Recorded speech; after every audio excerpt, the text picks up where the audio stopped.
So I didn't have it ready. This one's for Pat!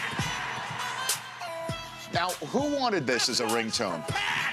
Was it I think Emmanuel Sanders. Remember he came on after the Super Bowl? He wanted it as a ringtone. Charles Davis, my compadre from the NFL Network, also from Fox Sports, at CFD22 on Twitter, and now the analyst voice for Madden 17. Good to see you, sir. It's great to see you. Now, where does that put you for more dad credibility points at home? I mean, I know your kids are that was number one. Never seen my son react like that. Is that right? Never. How old's your son again? Just turned 18, just graduated high school. So he's writing the demo right there. He and his boys, I'm telling you. Because it's Madden 17. He's had Madden his entire life. And now Dad. So once we got it, once we got it, yeah, it was pretty cool. The dad cred went up. All right, so that part was great. Yeah. It probably wasn't a week later. Yes. Rolled into the house. Little man was on the couch in the bonus room. Mm-hmm. Pillow propped up. Had the Madden lean going, right? And he's working the game. And I walk in just to say hello. And I say, hey, what's up? And he doesn't look at me. He goes, look, now that you're doing this thing, I don't want to play it and then hear and know what your line's going to be real fast. I don't want to be able to know on a certain thing it triggers a certain line. And he looks at you then? And I went, okay. And he turns back to the game, and I was dismissed at that point. He laid it out right there. And the funny part is he didn't even realize it. He was speaking for all the gamers. He was? They don't want that. No. And we think that we're not going to sit here and guarantee it. Mm-hmm. You play it enough times, you're going to get certain things. Of course. But we believe that there will be more content and things that hopefully it won't trigger quite as fast. So how many days were you sitting in front of a microphone saying analyst-y things? How many days? We've been at it since November. What? Yeah. Been at it since November. No way. Yeah. Non-disclosure. You know, today's June right now, right? Non-disclosure. Wow. Brother did not want to kill this job. So, okay. But how about, by the way, Chris Command Center, how about our guy, Charles Davis? It's awesome. It's pretty great. Okay, and Mayock, I'm sitting around. Yeah. There's an Odell Beckham Head and Shoulders commercial. Yep. And I heard a voice in the background of the commercial.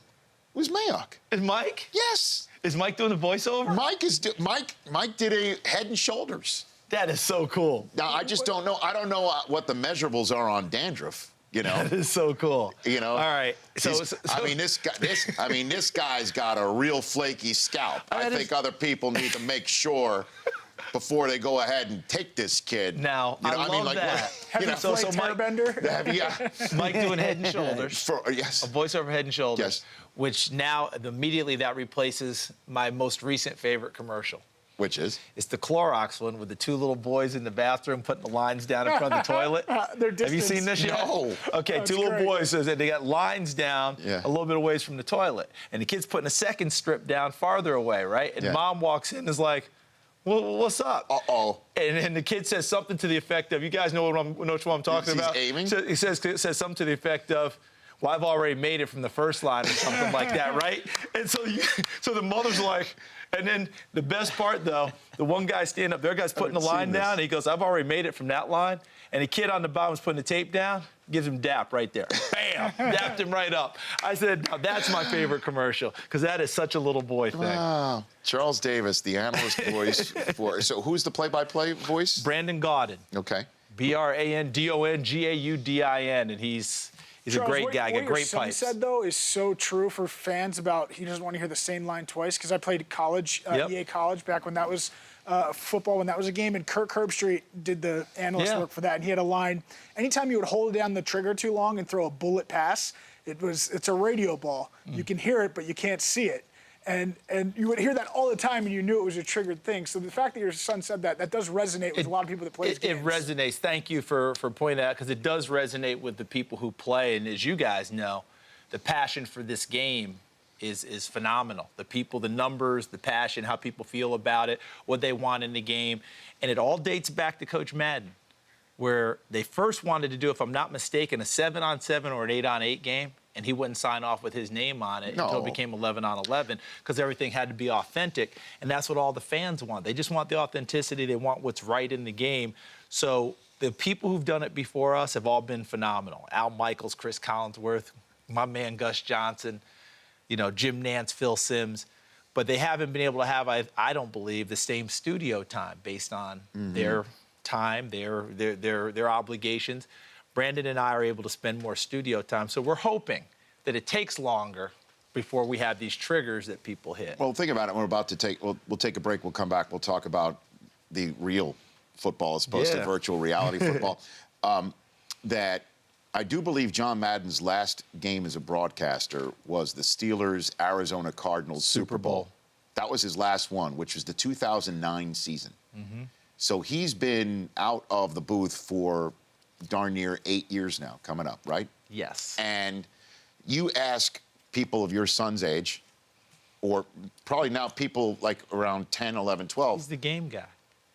If you told somebody John Madden's in the Hall of Fame, but he's for a coach, and even if he wasn't for a coach, it would definitely be as a broadcaster. Right. It'd be like, wait a minute, he's not in the Hall of Fame for his video game?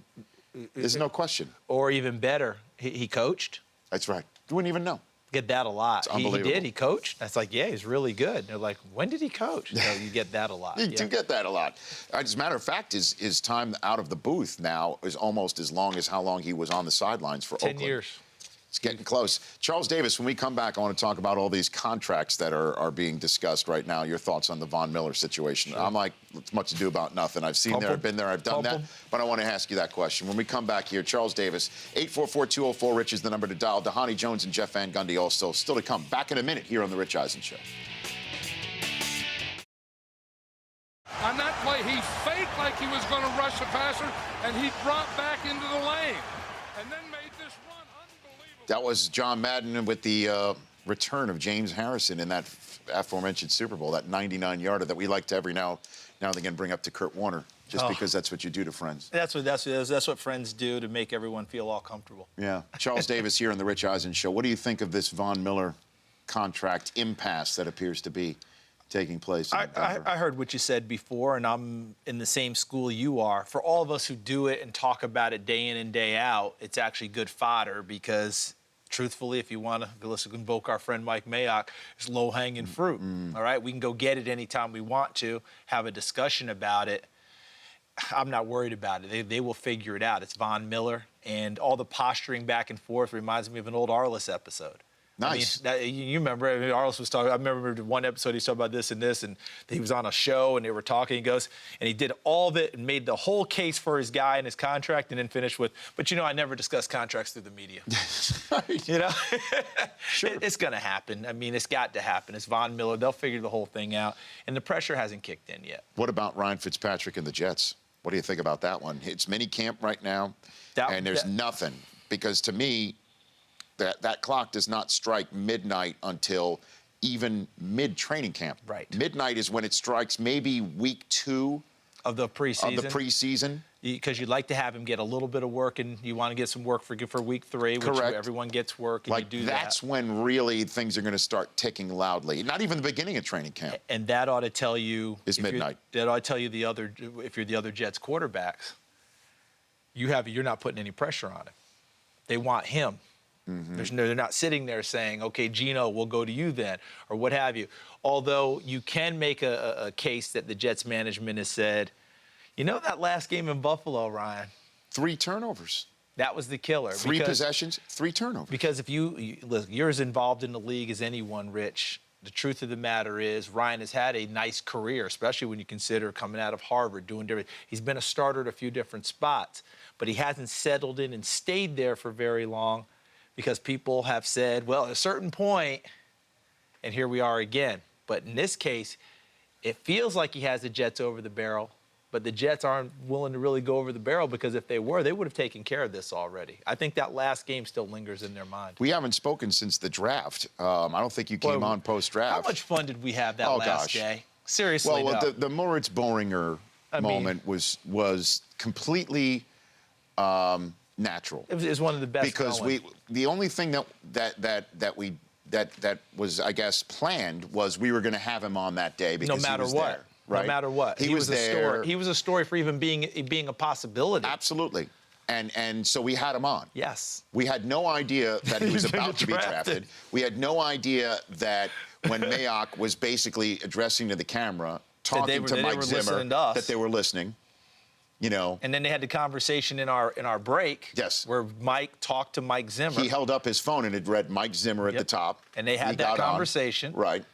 And Mike Zimmer gave no indication to Mike that. And they knew. He and Rick Spielman knew what they were going to do. It's incredible. And they let the thing play out. And one of my favorite parts, though, was when I looked back on it, was the whole thing happened. Do you remember this? Mike Zimmer? Just with his feet up, hands by. He was like. He's like the Cheshire Cat. Yeah. Well, he looked like Auerbach, Red Auerbach with a cigar. Like, here, I knew what I was going to do. That was incredible. That was fun. And then, of course, us acting like complete school children. And who was the young man? Well, Bush got drafted. Okay, but you remember we had a great run there because he talked about a player out of Regina. Yes, okay. And that was that happened. That was a Canadian kid. Right. Okay, who ended up getting drafted. Yes. And Akeem Hicks had come from that same program, I believe, in there. Yeah. And then we had the run of Bowringer, a young man from Montana named Tyrone Holmes. And then after that, we ended up getting Keenan Reynolds. That was unbelievable. I was fortunate enough to MC Keenan Reynolds' high school retirement jersey ceremony just Friday in Nashville, Good Pasture Christian High. Oh, that's neat. What a great turnout by the people there. And here's the best part. It's his night, right? We're all going to be there. They have this great video from Roger Staubach to tell him he's going to get his jersey retired. He doesn't know it, blah, blah, blah. They ran a little late at OTA for the Baltimore Ravens. He missed his flight. Had to catch the next flight. So you know the old, and you guys have done this. So a Navy man missed his plane? Right, so stretch, stretch. And I told him when he got there, I won't do anything about the ship has sailed. Nice. Right. So stretch. We started the program late, blah, blah, blah. He comes making a dramatic entrance. He got there, got to see Staubach's video, got to see it retire. Oh, that's neat. But remember, we had it Bowringer, Holmes, Keenan Reynolds. And you remember, that's when we said the true Mr. Irrelevant of this draft became Tyrone Holmes.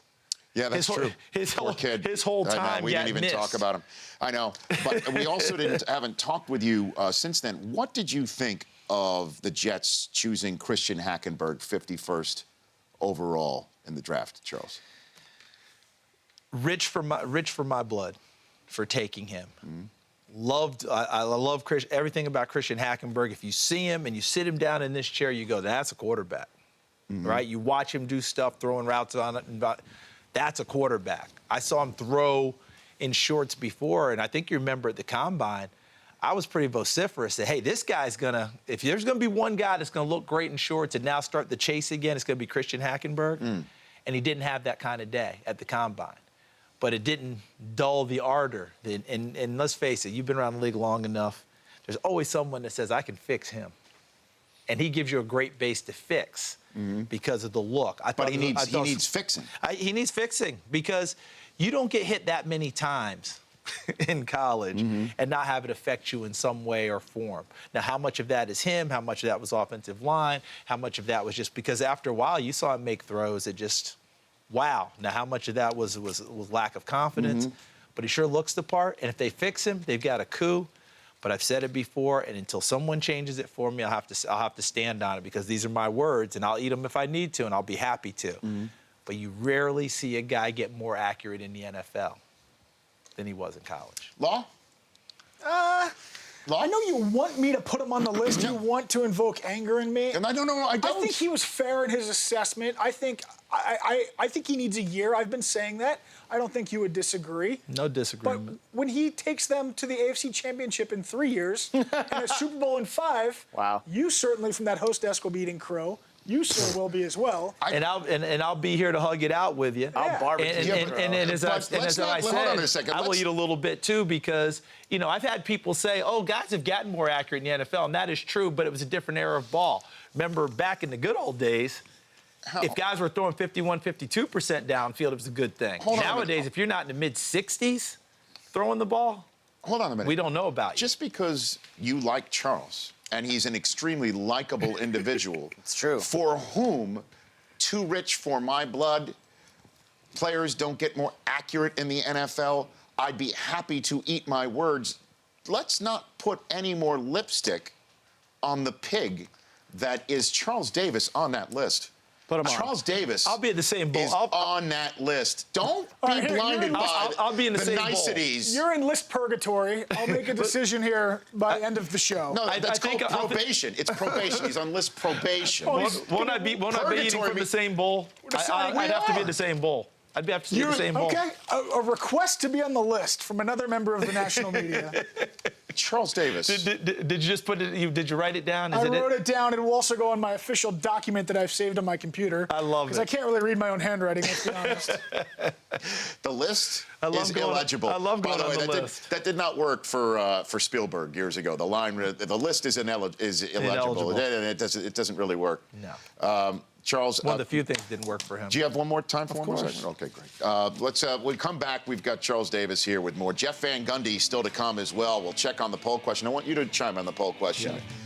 Say it out loud for the poll question in case people don't know it so far. Do you Chris agree Cochran. with the Draymond Green's Game 5 suspension? Yes or no? Charles Davis on that and you when we come back here on The Rich Eisen Show.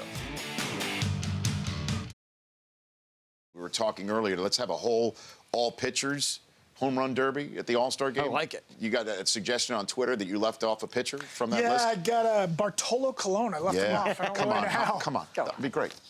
He wouldn't hit any. How do you know? One is all we need. Yeah, but didn't All it takes is one, just like the drafting of, say, a player in the first round of a draft. All it takes is one. Okay, there was a pitcher during our formative years, Rich, that they would actually bring off the bench and pitch hit in the 70s. Gaylord Perry? He hit? Didn't he hit? Gaylord, but there was somebody with the Pirates, I feel like. But anyway, I digress. Was it Rush? It wasn't a Russell, was it? It was a different time and a different era. Yeah. But back then, where you didn't Yeah, specialize come on. quite as Great. much, that they'd bring him out and let him hit occasionally. Do you think Draymond Green should have been suspended for He tonight's should have been game? suspended before.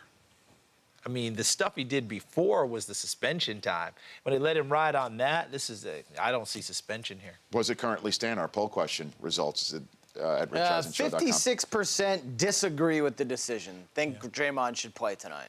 I'm I'd wondering like him if to that's play because tonight. they thought that there shouldn't have been a Kiki Vandeweghe decision made 48 hours later as to whether a flagrant foul should have been called. They should have had a double foul on the spot before LeBron even stepped over anybody. They should have stopped that action. I'm used to them stepping in, taking charge, and that didn't really happen. And they sent the decision to New York, and no one wants to hear that. Have we heard from the association? We have, yeah. So this was from last night's NBA press release. Under league rules, any player who accumulates 4 flagrant foul points over the course of the playoffs will automatically be suspended for 1 game, as we know. And every additional flagrant foul will result in either a 1-game suspension for a flagrant 1 or a 2-game suspension for a flagrant 2. So if he does something else, he's out. Like I told you, I think the Warriors win it tonight anyway. And Yeah. Jeff Van Gundy's coming up at the top of hour 3. He thinks that all flagrants should be reset by rounds. By rounds. That you should not, just because you have a body of carryover. Well, I mean, Draymond Green's lucky enough to have a body of work in Right. the playoffs because he's still playing. But he's still going. But Rich and Charles, wouldn't you guys rather see him be suspended for the first quarter? Kind of do like a hockey penalty No. box. We talked about this in football. Kind of Taking like a guys college out football thing? Yeah, taking these guys out for an entire game is Well, we huge. think that's crap, so why would we think the NBA should do it? I don't That think business of somebody suspended for the first quarter of a game? Come on. that would be. It's crazy. I think they're all or nothing in the. But those in are for the off the NBA. field incidents that coaches usually do it. This is an on the field incident or on the court incident. Is there anything different between the NFL suspending Odell Beckham after the fact when he should have been thrown out in that game and what the NBA did right now in the minute that we have left here? Not really. Because, I mean, It's kind the of about refs the same didn't handle thing. it right. Refs The didn't refs handle didn't handle it right. And then, of course, the league has to do a good job protecting the officials, so they're not going to come back and tell us how. Well, what the they did NBA is behind it. throwing. The I know- officials think that the officials are being thrown under the bus by the NBA. And that's a little more transparent. The NFL does a much better job. Well, I say better job. They're going to make sure they blanket it all. But to your point, Chris, about that, a lot of those suspensions about missing a quarter, missing a series, what have you, I can go back to an Auburn guy, I think it's around 88, somewhere in the neighborhood, was supposed to not start a game was the idea. Missed 1 snap. It was the greatest thing I've ever seen. Big to do. Coach said he will not start. 1 snap, the guy jogged off the field. Here he came on the field as a starting quarterback, and That was all she wrote. I'll never forget that one. Congratulations on being the voice. Thank you. The analyst voice on Definitely Madden. fortunate. Definitely fortunate. You're a good man. You deserve everything that comes your way that's positive Thanks for and having great, me. Charles Davis. Great to see you. Good to see you, sir. The Rich Eisen Show, weekdays at noon Eastern on Audience.